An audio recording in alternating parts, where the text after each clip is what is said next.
কেন্দ্রীয় অর্থমন্ত্রী নির্মলা সীতারামন এই যে সরকারের যে বাজেট পেশ করেছেন, আমরা সেই দিনই তার বিরোধিতা করেছি।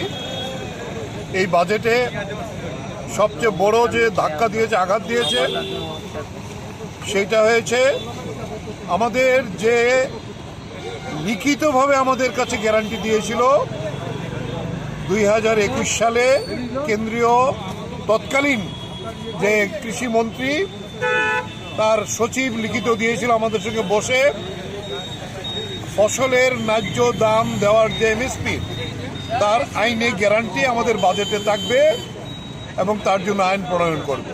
কিন্তু এই বাজেটে সেখানে কোনো আইনি গ্যারান্টি নেই। শ্রমিকদের যে অধিকার এই বাজেটে পদদলিত হয়েছে। এই প্রশ্নেই আমরা বলবো যে আমাদের সংযুক্ত কিষাণ মোর্চা সিদ্ধান্ত নিয়েছে যে আজকে গোটা দেশে এই বাজেট পুড়িয়ে তার প্রতিবাদ করা হবে। এটা কৃষক বিরোধী এবং শ্রমিক বিরোধী বাজেট। তাই এই বাজেটের বিরুদ্ধেই আমরা আজকে সংযুক্ত কিষাণ মোর্চা এবং আমাদের সঙ্গে কেন্দ্রীয় ট্রেড ইউনিয়ন তারাও যুক্ত হয়েছে এই বাজেটকে পোড়াবার জন্য।